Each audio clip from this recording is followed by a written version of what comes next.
to Can You Relate? I am your host, Shannon P. We also have your co-host, Ifa Bukola, on the line. Yeah, peace, everybody. Today's topic is temptation. I have two temptations, but one thing that seems so minute is shopping. For me, I would say women is a temptation. My screen time has been insane. I'm working on it now, but like my screen time is insane. And when you have things like TikTok and endless scrolling, you can just fill in the gap and pretend that, the issue is not really there. Stay positive. Don't beat yourself down. Well, addiction is, again, it's a pattern of giving into the temptation until it becomes like a behavior or characteristic trait. Now, before we get any further, please make sure you take the time right now and hit the like button. That's right. Hit the like button and subscribe.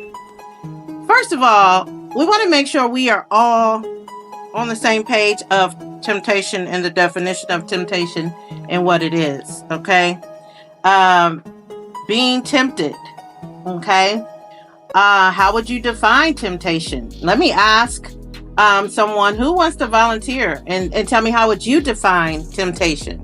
Temptation to me is the constant reminder and encouragement of things that you should not have.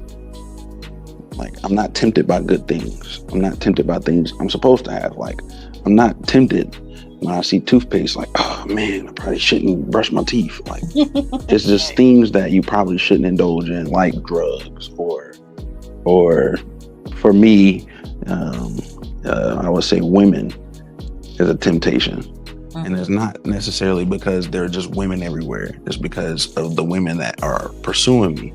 So that would be a temptation, because I know I'm a person who is unavailable to them. And I tell them that, but then they're more persistent. So to me, that's a temptation. If it's something I know that I probably shouldn't be indulging, like those type of people. Okay, good. Anybody else want to give their definition? Yeah. Yeah, it's probably not the exact definition for the word, but it's just what it means to you. Yeah, I think temptation can be the pull towards something that may be, I want to say detrimental to yourself, or something that can be harmful. And so that could be anything that kind of takes you out of the state of your neutrality. I think that would be out of your peace. That would be anything that's good for you, take you away from it, and tempts you. Basically, it's constantly it's constantly pursuing you in different ways, or you can have possibly influencing addiction as well. How about temptation is that? Okay. Anybody else want to give a definition of what it means to them? Temptation. Yes, when you have a desire for something harmful that you have access to. Ooh, okay. Anybody else? I'm thinking temptation is desire. I like the key word desire. Desiring something that is probably not best for you in that moment at that time. And I think that can vary for each individual, right? Because I can be tempted by junk food, that's not going to for me, but junk food might not do so much harm to other people. So do you guys think that temptations are common in our daily lives? And what are some of the things that you think you personally in your daily life might be tempted with? Most definitely. I think that I'm hearing an echo. I'm not sure. No. All right, yeah, but most definitely. For me right now, I'm on this. I've deleted all my social media apps, just because I know that's a kind of an unhealthy habit that I was no longer in control of, and so social media, it makes sense because we're social creatures and we yearn after connection with others. But it got to a point where I realized that connection for me personally was just artificial, and it wasn't truly a connection. So that's one thing I have temptation on, wanting to, fall into that rabbit hole of just scrolling, and also dopamine for sure. Tempted to just, go crazy and having an obsessive amount of dopamine instead of actually working towards an actual reward system. Okay. What about you, Mo?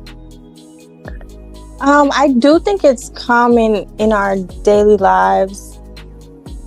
The most consistent type, not with me personally, but with people in general, is probably like everyone has mentioned, like other people, usually sexual kinds of temptation.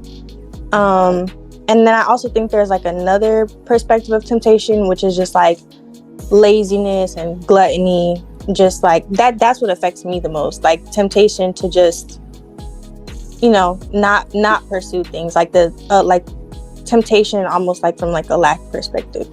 Okay, interesting. Will, I think you've already said it. Will, you said women. Yeah, that's what I said for me. Do you think that's common for a lot of guys? I can't speak for a lot of guys. I hear a lot of guys say it. Actually, I will say that I like Ifa Bakola's answer about what temptation is. It's like access to something that's harmful for you. So I know that most of them are harmful, if not all of them. So that's women can definitely be tempting for men. Yeah, it's been like that since the beginning of time, even in the Bible. Yeah, that will always be the case. Yes, for sure. Hannah, do you want to share? Oh yeah, I think for me, I'm tempted by laziness.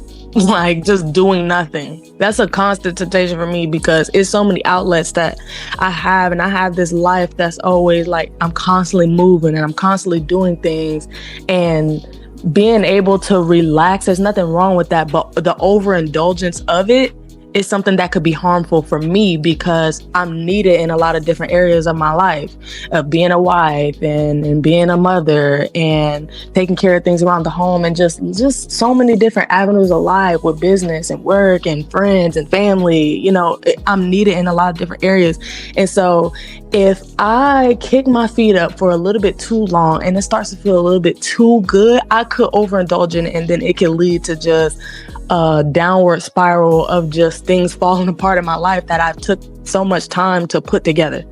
So like laziness is one of those things, or just like over relaxation in my life can be like very, very tempting for me. Like, let me just sit around and do nothing today. Let me do absolutely nothing today, and absolutely nothing tomorrow, and absolutely nothing on Wednesday, and absolutely nothing for the next 5 days, and everybody just stay out of my face. And that might feel good at the time, but if I look around and things are not being how they are, I can only blame myself. You guys want to know what and I'm gonna get to you, Ifa Bukola. I have two temptations, but one thing that seems so minute is shopping. I am tempted. My kids know this. I am tempted with shopping. I can say I'm going in the store for one thing. It could be the grocery store, right? It could be, hell, even the post office. And I will buy some stamps. And I know I did not need it. For some reason, I am always tempted with buying more than what I came in there for. It's just a serious temptation. And it's just, and it's not good for me, because of finances, and budgeting and things like that. But I can go into any place and be tempted to purchase something. And oftentimes I find myself having to tell myself, no, keep driving. Don't even go in the gas station. I promise you, I will walk out with something. Even if I go in the gas station to pay gas, I'm walking out with something. I am so tempted. My eyes go crazy. Oh, QT. Just grab this, just take this, just get this, just one thing for some reason. And it is my weakness. It is my temptation with shopping or buying something that I do not need. My second temptation is definitely, let me say, alcohol, especially wine, especially when we're socializing with people. I'll get tempted if I'm watching a movie. This sounds so crazy, but if I'm watching a movie and someone on that movie is drinking wine, especially out of a cute glass, I'll be like, ooh, I do want some wine. And what do they call that? The power of suggestive marketing, right? Yeah. Is that what they call it? Suggestion, yeah. I swear, it works for me with wine. It works for me because I say, okay, let me get up and get a glass of wine. And I think that could be a very common thing. Shopping, especially for women. It's that dopamine, right? It's that rush for sure. Mo, what was you about to say? It's more of like a question, open-ended, to you, or if you want to pass it to somebody else. But how would you separate temptation versus addiction? Because listening to you talk, like, I'm with you. Like, I'm addicted to shopping too. Like, if I sit down for 2 minutes, I'm on Amazon. I can't. I be cooking and I be on Amazon. I be at work and I be on Amazon. But I would call myself a shopping addict because I actually cave into it.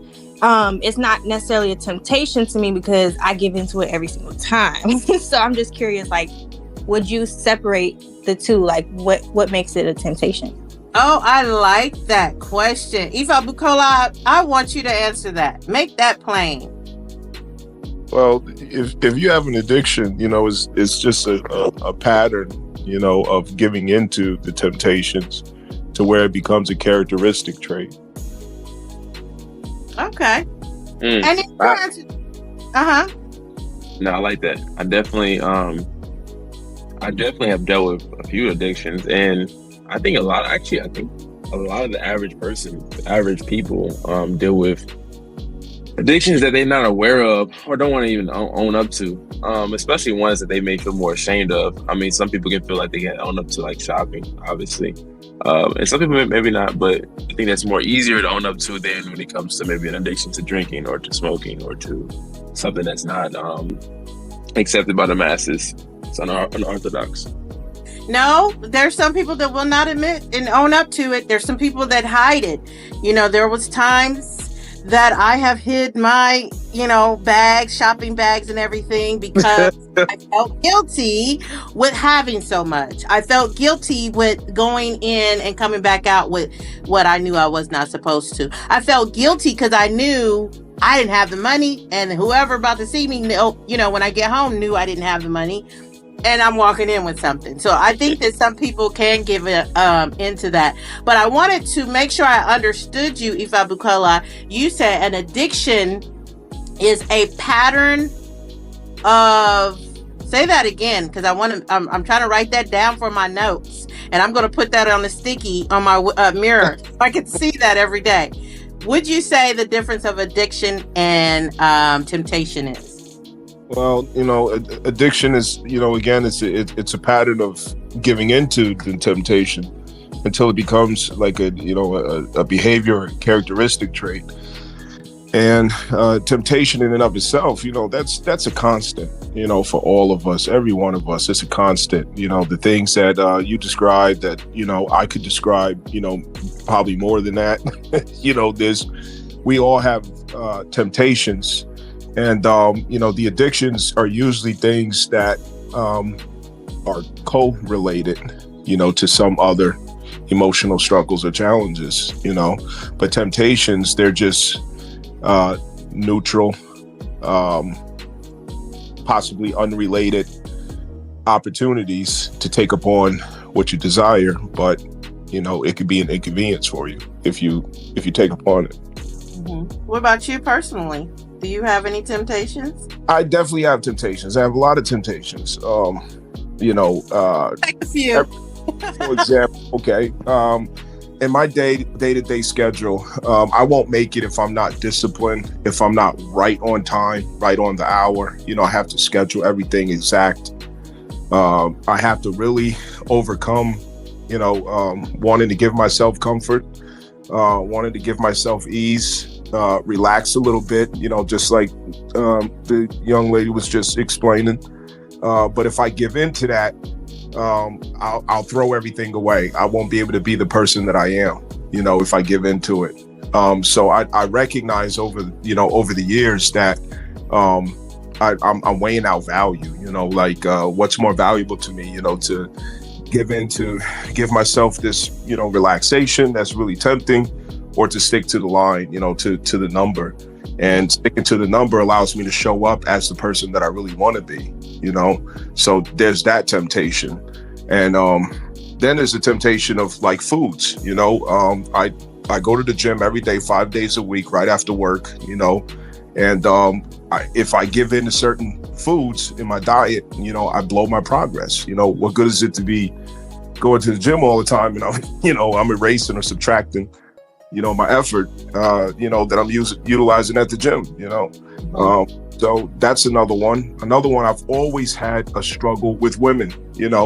I've just come to the time in my life, I would say for the past 6 years, where I've been in control, of that with myself, like past six, maybe 8 years, where I've really mastered it. Not mastered it to a fact where, I could be arrogant and say, oh, no matter who you put me around, I'm good. No, it's I know I have that temptation, and I know it's never going to go away. It's like addiction. If I was a crackhead before, and I'm no longer a crackhead, it doesn't mean that if I'm in the environment, I'm not going to have a relapse. You see, so knowing I'm not Superman, I'm not special, I'm not righteous. I learned that it's about the position that I put myself in. I learned that it's about my decisions. It's the little things, So I learned that by not putting myself in those situations, I don't have to deal with that temptation. It never has to cross my path, and I never had to deal with it once I learned and understood that. Well, and that's interesting that you said that, Ifebukola, and I want to ask this question, and maybe you can answer, but I also want everyone else to answer. Oh, sure.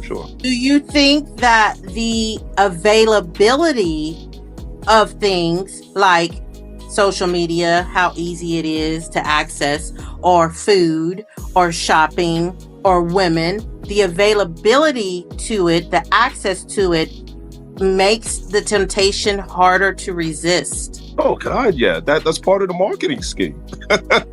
They want all these things to be easily accessible, available, and constantly in your eye, constantly in your ear. When you turn the radio on, you hear sex, you hear materialism, consumerism, you hear foods and all these different things.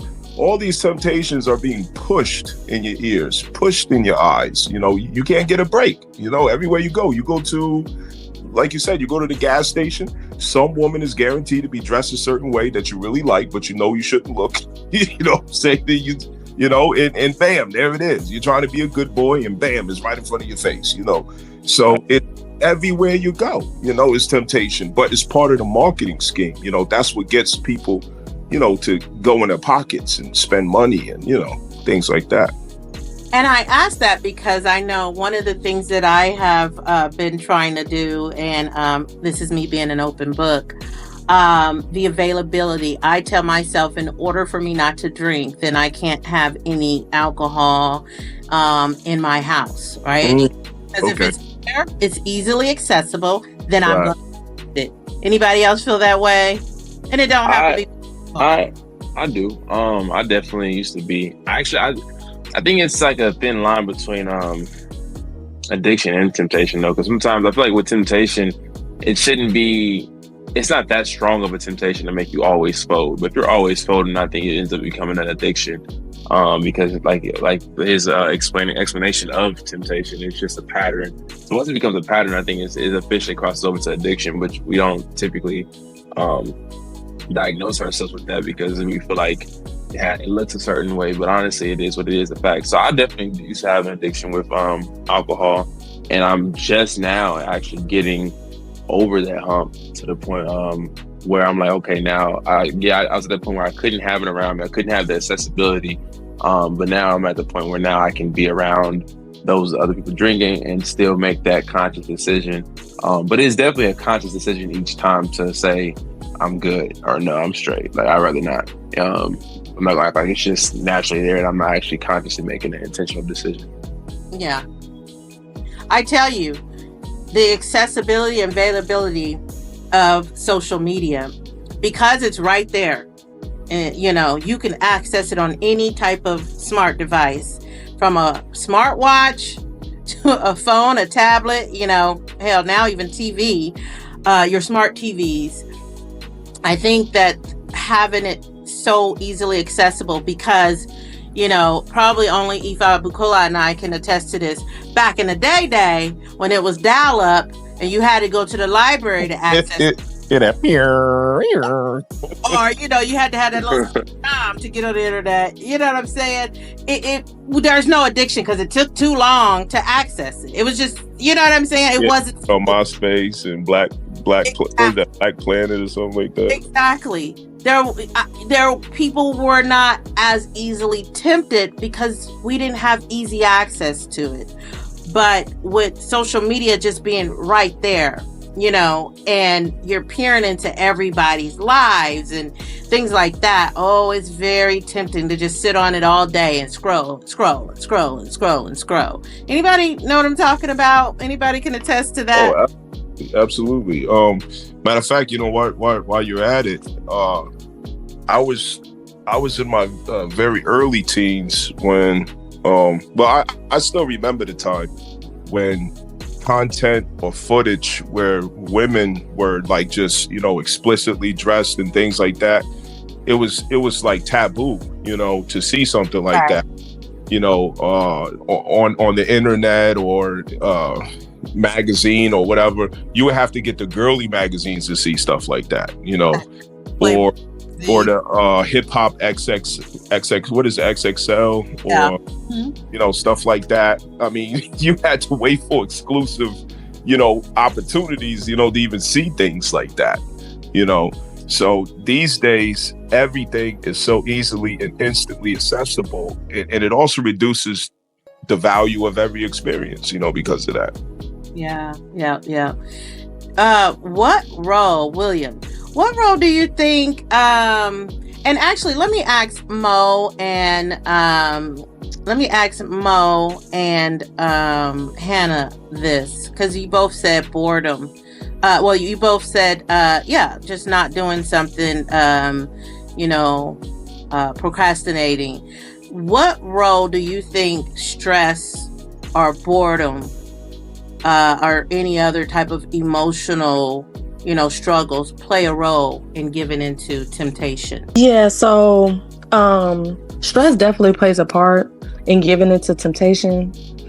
I think that there are healthy indulgences and there are harmful overindulgences. But when you're in an environment that is like an emotional void, stress, or even a neglect of personal needs, then it could add to the drive or the desire to overindulge into other things. And those things are like a reflection or like a lack of self-love or purpose or just connection with yourself when you are stressed or when you're in a position where you're looking for an escape. I think that just self-awareness and self-care practices can help overall people understand, you know, their triggers, things that trigger them to overindulge in certain temptations, and replace unhealthy habits with healthier habits. That when I'm stressed, instead of looking for an outlet, that I look for solutions, that I spend time with myself instead of spend time just escaping myself and playing on this game. I'm playing the games for hours or sleeping for hours and not dealing with my own issues because that might seem easier in the moment. Mm-hmm. Yeah, I agree. Amen. Yeah, I'm a high anxiety person, and I also like have this weird, almost like OCD thing because, and you know, there's no way for y'all to know, but like when I tell you I grew up in a very minimalist environment, I don't mean like the house was the apartment was minimalistic. I mean, there was no couches. There was 3 plates, 3 spoons. We didn't use cabinets. We didn't use drawers. Everything was empty. And that's a whole story on its own. But I grew up in such a minimalist environment, like with nothing around me, that I'm very high anxiety when things get cluttered or when things get messy. If there's, a couple dishes in the sink. So for me personally, I kind of give into that. I'm like, well, there's no point in doing my laundry because there's dishes in the sink, and I can just shut down. And it's like actually a thing like in my brain. So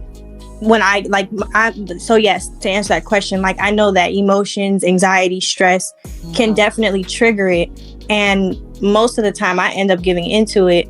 And like Hannah said, I agree that it also doesn't help because there are things that can fill that void. And so for me, like my screen time has been insane. I'm working on it now, but like my screen time is insane. And when you have things like TikTok and endless scrolling, you can just fill in the gap and pretend that, the issue is not really there.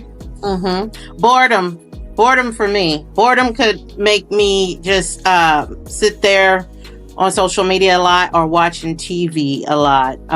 Well, I don't really watch TV a lot, but being bored or even drinking sometimes. I know that is not an activity that keeps you busy, but for some reason, cowboy.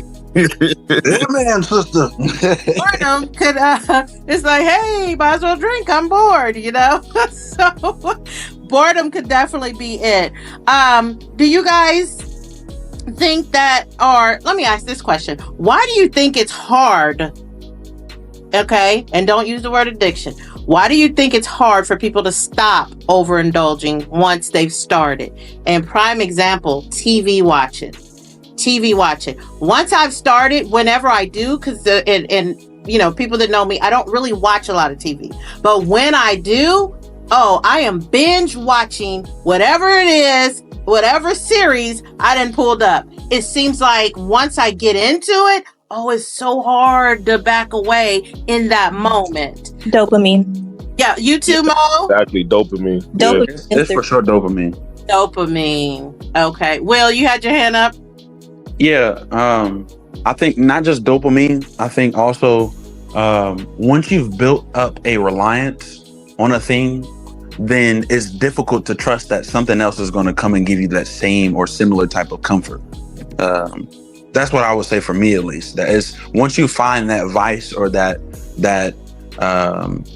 thing that you run to, whether it be for an escape out of boredom, fear, whatever you're dealing with in life, anxiety. Once you put your faith and trust that this is going to come through for you, like watching, Netflix. I got a show I've been binge watching the last couple of days, and it's like, I need to chill.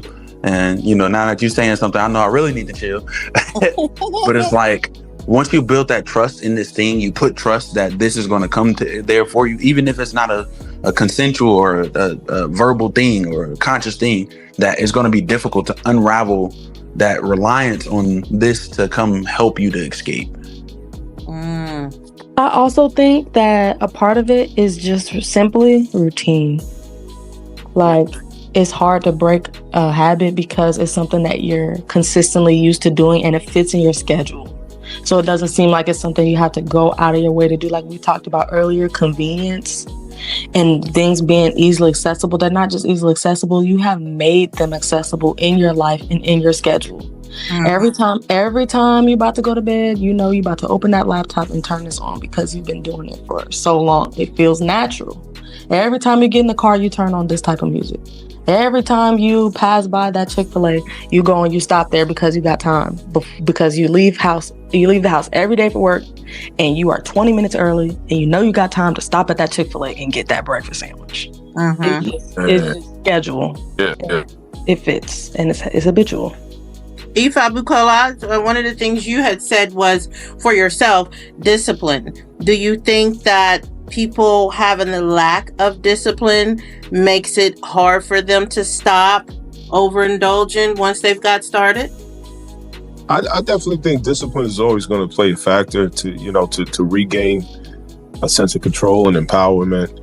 But I also really believe that getting down to the root of possibly unresolved issues, I think that could really move even more progress.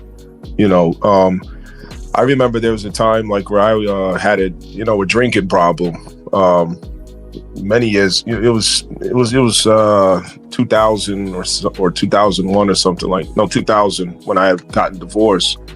I was really depressed. I never was a drinker, but every day after work, I was traveling at the time, picking up projects and stuff on a nuclear power project.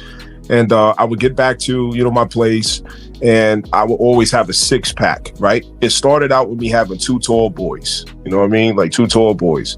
And then the 2 tall boys turned into a 6-pack. And then a 6-pack turned into, like a 12-pack. And I'm bugging. I'm like, yo, like, what am I doing every night? You know what I'm saying? Like, I don't even, it's like I'm not even myself, And I always knew myself as somebody disciplined, but I really think that what really made the turning point was when I felt, like I really need to understand what's happening to me emotionally and start addressing it, not ignoring it, So that really helped me. Yeah. Let me ask this question, and this is for you, Yermia. And I hope I'm saying that correctly. Just say Yermi. Yermi. Okay. Yermi, how do you think... Good old Yermi Yahoo. How do you think peer pressure or perhaps social norms contribute to the normalization of temptation?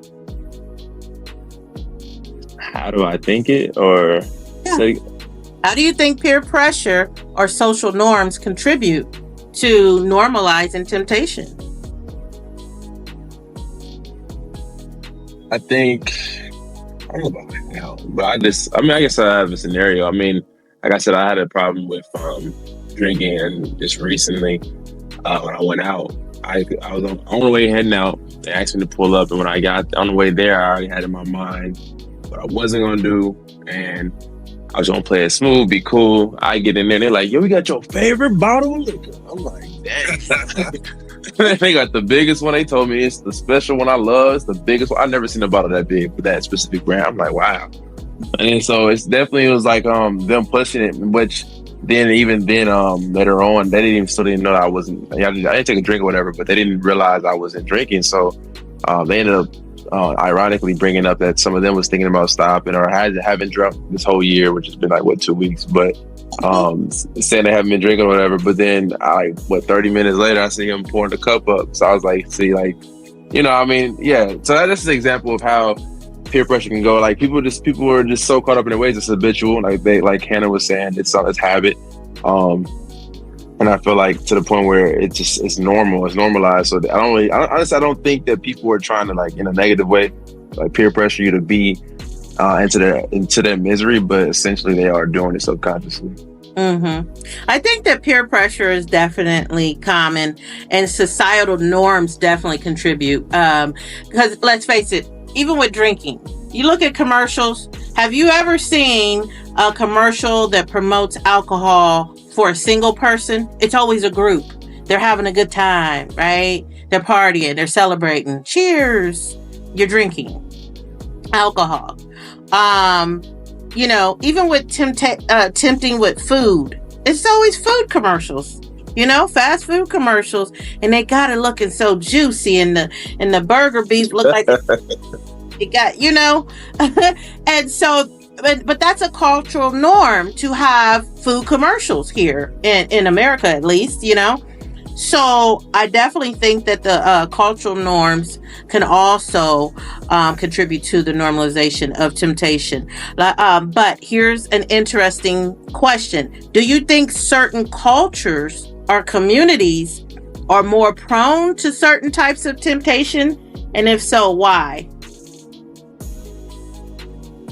I think Black culture for sure. I think what I was saying earlier, just the media, like our kind of like our hip hop culture and things like that have been kind of tainted.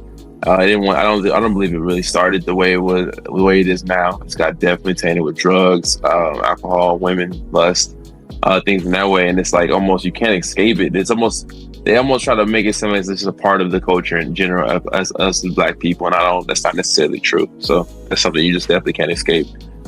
I noticed that even to these moments now, when I start to try to like be more aware of certain things that I consume, or some of the things that I might like drinking in general, like I can hear a song that I've been loving for this whole time, and then I notice the lyric is talking about to finish this bottle right now. I'm like, dang, I want a bottle. Or like, oh dang, I want a drink. Yeah, it's like. Else? Go ahead. Go ahead. Okay, so it has the same effect, like with peers and commercials and marketing and things like that, music as well, where it makes it fair seeming. It glorifies it. It takes a thought and it seeds a thought in your head. Like you could be minding your business, think about something totally different, and the commercial, the peers, the friends, they will plant a seed in your head, an idea that didn't even originate from your own heart, and now here you are entertaining something that didn't even really come from you, I'm going to go ahead and answer what the part where it's like certain cultures or communities are more prone to certain types of temptation. And this is not me stereotyping. This is me kind of bearing witness to what I've seen since I was younger and to the day, and some of the things that my children let me know. Pill popping is very common in the white community. Popping pills, gathering pills from anybody's medicine cabinet, and that they go to the parties. I don't know if you guys have ever heard of this, and it's oftentimes happen at white parties. I've never seen this at black parties, never even heard about it being at black parties, where they give everybody's supposed to bring some pills. You might have stolen from your parents, and these are teens doing this, and they come to the party and they dump all the pills in a bowl. And then anytime you come into that party, you're supposed to take a pill out of that bowl. You don't know what you're taking. You could be taking high blood pressure medicine. You could be taking somebody's Viagra. You could be taking, codeine. Who knows? But that's the norm in the white communities amongst the teens and the young adults. Anybody else ever heard of that? Yeah, it's pills traditionally used to be something that white kids mostly entertain, as well as meth and things like and then you got cocaine that goes with most of the Latinos, and then you got weed and with black folks. The pills with our community, that wasn't until recent times. What I mean by recent times is like mid 2000s, the future, with Future and Trippie Reds and it's this other guy's name, I can't remember the name of all the artists, but a lot of the Lil artists, Lil in front of their name, LIL in front of their names. Okay. They all fucking drug addicts, you know what I mean? Yeah. I think certain communities are targeted more, like with propaganda to give temptation, but I don't think that any one community is naturally more susceptible to temptation. Like you're saying, there are some communities where it's pills, some communities where it's cocaine, some where it's weed. Australia, China, Japan, they have huge gambling rates. So I think no matter the nationality, ethnicity, community, I think humans are just naturally susceptible to it. But like I said, some communities are more targeted though. Mm-hmm. But yeah, definitely. I'm not saying that other cultures are not subjected to temptation. I was just pointing out that there's different kinds of temptation within these cultures or within these communities. You know what I'm saying? But yeah, I'm glad you pointed that out, Mo. So now let's get into, as we start getting ready to wrap it up, I want to get more into identifying and how we can look forward, okay? How can someone identify when they have crossed the line from a harmless habit to being overindulgent or addicted to something? How can you identify when you've crossed the line from just, my shopping might just be a harmless habit. Okay. When am I supposed to know that, okay, I might have a problem?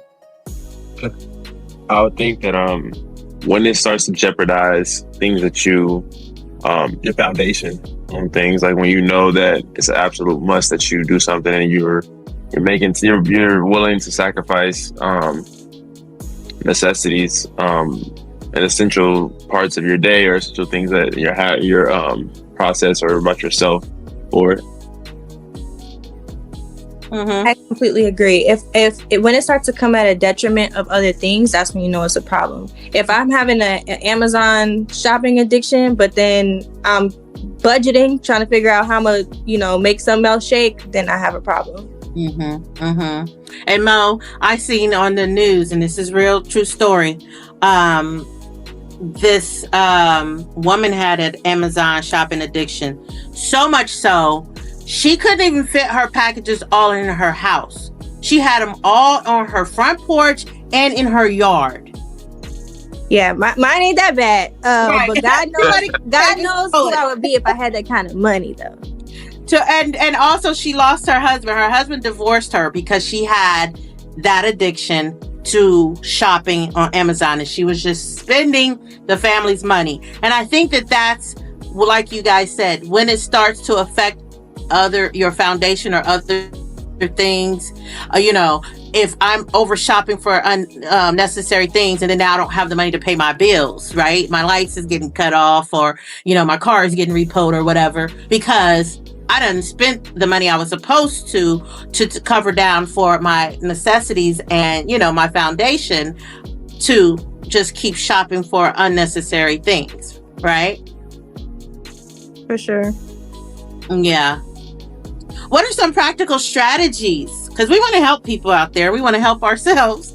What are some practical strategies that you would suggest, or that maybe even you use or have seen others use, to help avoid falling victim to temptation?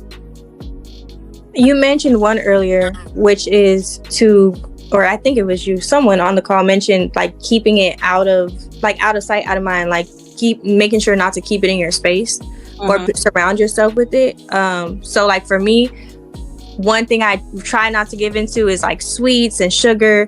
That's a temptation I have, but I don't purchase snacks at all. Like I literally haven't bought, like Pop-Tarts, Oreos. Don't buy that kind of stuff. It's been years since that's been like a normal thing for me. But every once in a while, I'll when I cave real bad. Like I'll buy a whole the Halloween candy size bag, and I might eat that in 1 or 2 days. But I'll shove it real deep into the trash can so nobody can see it because I'm embarrassed. But like trying to just keep that out the house so that I'm not tempted to consume it. Anybody else?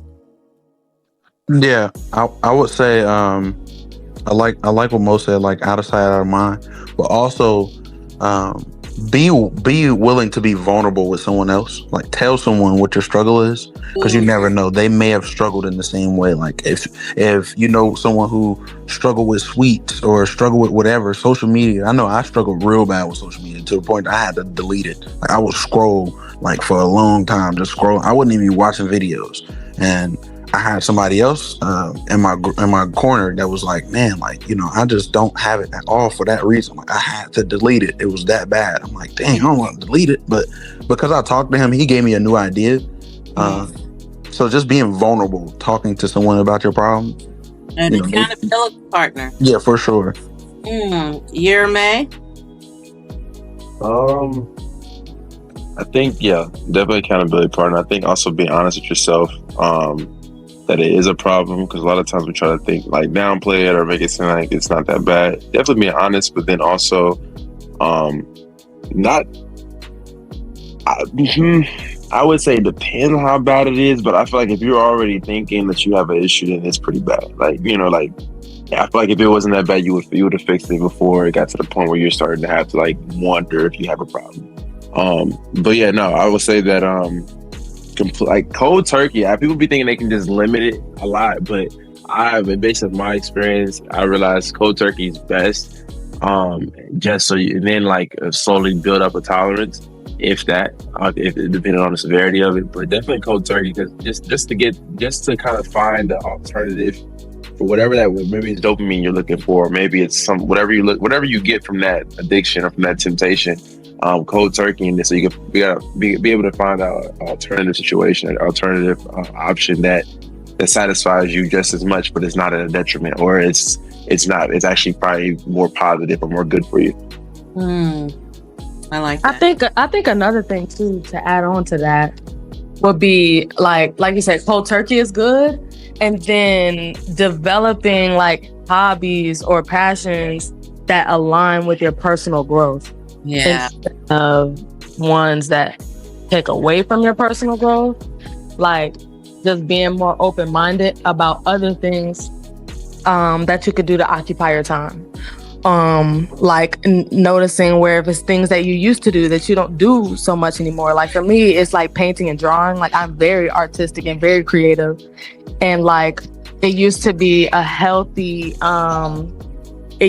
very healthy passion of mine, where if I felt stressed or if I just had a little extra time or if I was just bored, I would paint or draw, and it helped me, for the development of my mind, and it helped me just to be more of who I already was. Mm-hmm. And when I found myself doing other things that was taken away from that, like, just sleeping all the time, or just, playing little games on my phone for hours and, stuff like that, and just replacing it with like working on a constructive painting or something that had meaning, then it helped me.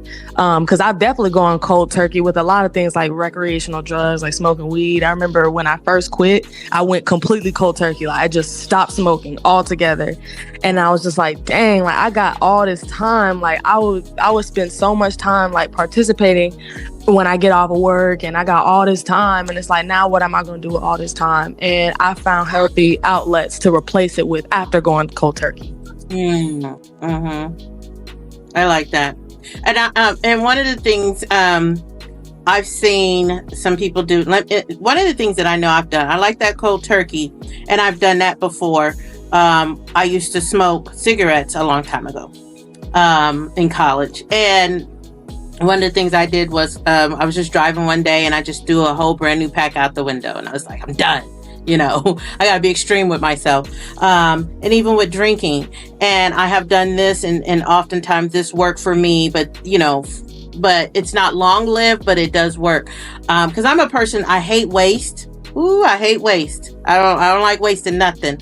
So if I say, you know what, I'm telling myself I don't want to drink anymore, I will go and pour the whole, and I'll be dramatic about it. I'll record myself doing this. I'll go and pour the whole bottle out in the sink. And then I'll sit there and say, oh my God, I just wasted all that wine, or I just wasted all that, bottle of whatever. And then if I go back eventually and buy again, something in me like, oh, don't buy, because all you're going to do is pour it out, So I got to play this mental game with myself. And then, for instance, alcoholics, a lot of alcoholics, they avoid not only having it in their house, they avoid going anywhere that serves alcohol, so that they know they won't order it, right? And they won't go hang around people that drink alcohol, so the whole avoidance is definitely a key to it. I want to say something too as well. I feel like I guess the key to it all, honestly, though, is just to find out your reasoning. You have to have, it's really that's your foundation for everything. Like you have a real reason. You can really sit down and reflect and try to find something that's worth doing it for. Your reasoning for quitting, your reasoning for staying away or getting this under control. I think then that kind of trumps having to avoid. Now you can go into places because now you have your conviction and your heart that's like, no, this is why I'm doing it. If you really can find the root of something that's so solid that's unbreakable. Because some people say, oh, well, I just don't, it's not bad for my health. But I know when I was saying it's bad for my health, I'm young. So like that kind of got tested every day when I've seen other young people my age, and I was able to bounce back every day. So I'm like, oh, well, that wasn't good enough for me to stop drinking.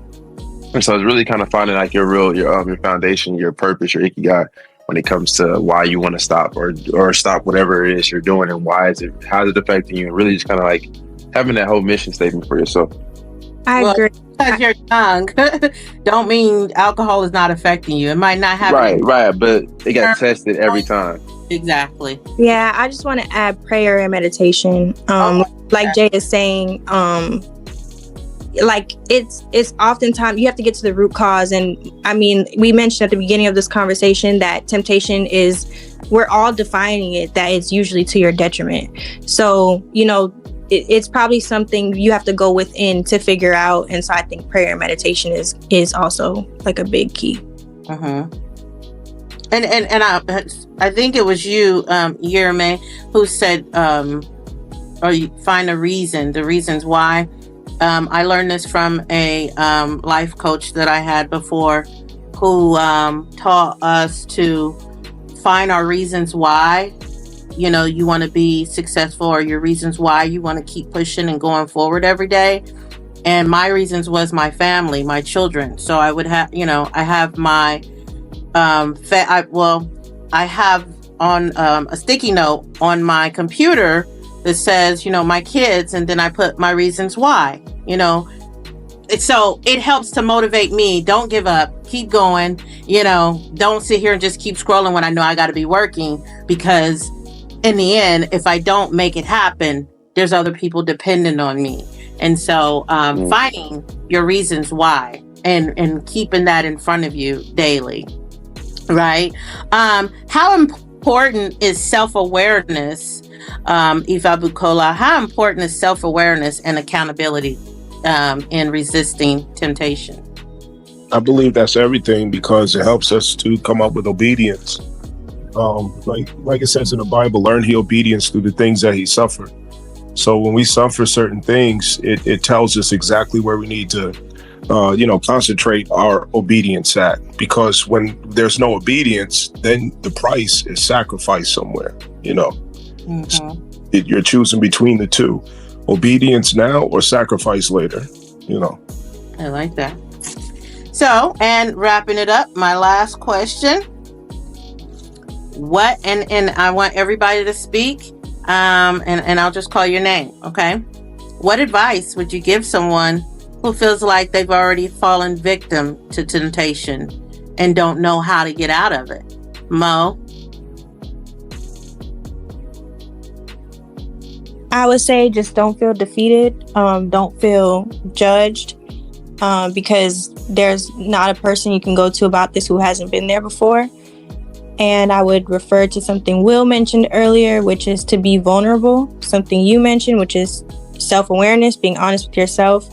And to just, you know, go and try to find the help that you need, whether it's in another person, whether it's in a book, or whether it's inside yourself. I like it. Will? Yeah, just to go back, I would say just the advice I would give someone who maybe messed up, just have an action plan, have a good action plan on kind of separating yourself from this thing, because if not, it's just going to keep coming back. Okay, I like that. Hannah? I would say don't be too hard on yourself about falling victim to temptation. That understanding that, or I would say just understand that temptations are natural, that everyone has desires, and that they can become problematic when they're not balanced and being dealt with in a healthy way. So don't condemn yourself or think you're a terrible person for falling victim to temptation. And it's never too late for you to turn things around. You know, you can start changing today. I like that. Yerme? Yeah. Your character's not built on the fact that you got hit, but it's about what you do next. And you just gonna drop the mic like that? I mean, self-explanatory. Very laconic. Okay. Ifa Bukola? So, it's the book of Corinthians, I think chapter 10, where it says that God will not let you be tempted without also giving you a way out.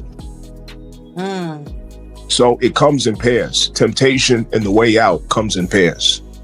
You'll never be tempted without an option to not subject yourself to it. When I learned that also, it helped me to understand that, it's a matter of obedience for myself, and sometimes after you've taken that action, you have to work through something, to pay that debt. Let's say you went through with a great person, right? And you went next door and you done got into bed with Lucy, and you left one in the oven with Lucy. Okay. Even though you feel bad about it, you didn't mean to do it. You came to your senses afterwards. You still have that responsibility to live out with Lucy, and you lose a good woman because now your wife left you. So sometimes there's a price to pay for our lack of obedience. So always try to look for that way out and have enough understanding in yourself to know what you can and can't afford. Yeah. Thanks. Good. Did I get everybody? I think Hannah needs one thing. Or did she? No, Hannah went. Never mind, I'm not sure. Does anybody want to know from me? Oh, yeah, go ahead. Yeah, absolutely. Tail left. Just to wrap it up, and to sum it up with a lot of things that we all have said on the line. 10 things, okay? 10 simple things. Identify what your triggers are, that would be one.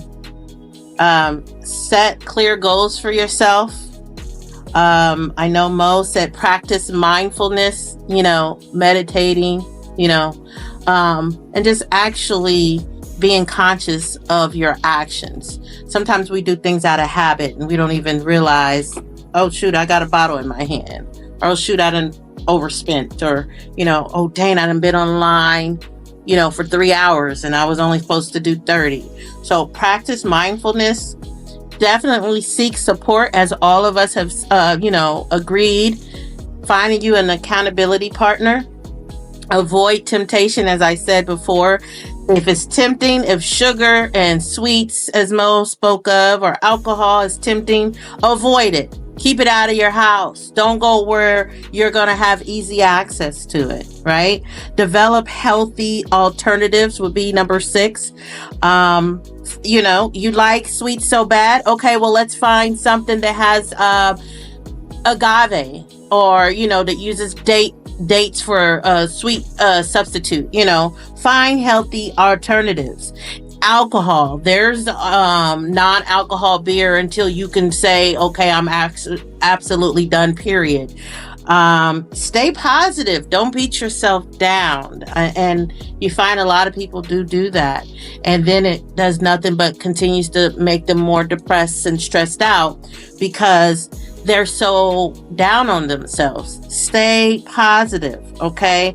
You have to have self-compassion for yourself. Not in a way to where you are enabling yourself, but, have some type of compassion for yourself. Educate yourself, on the consequences of your actions. And take it day by day, small steps. You can't change overnight, but you can definitely make small steps, okay? And last but not least, reflect on the consequences of the temptation. If I go ahead and give into this woman today, and I know I'm married, or if I go ahead and give into this guy today, and I know that I'm not supposed to, or if I go ahead and drink today, or whatever your temptation or your addiction is, reflect on what the consequences are. What could you be losing? What do you stand to lose? So yeah, I think just remembering those 10 things will definitely help you overcome. I don't want to say avoid, because as Ifa Bukola said, we all are faced with temptation. So you're not going to avoid temptation, but it will help you overcome them. Okay? That is all that we have for this episode of Can You Relate? I am sure that many of you guys can relate to this topic, temptation. Share this with others, okay? We have spoke of a lot of things that is key factors and points that can help not only you but other people. So share this podcast with your loved ones. Share this with others. We hope to see you back on Can You Relate? Thank you to my co-host Ifa Bukola, and thank you to my panelists. I have Hannah, Mo, Will, and Jeremy, formerly known as Jeremy. Thank you guys so much. The views, thoughts, and opinions expressed by guests on this podcast are solely those of the guests and do not necessarily reflect the views, opinions, and positions of Shannon P., the host, and the business associated with this podcast. Shannon P. and the Can You Relate podcast crew are not responsible for any statements made by guests and do not endorse any opinions shared unless explicitly stated.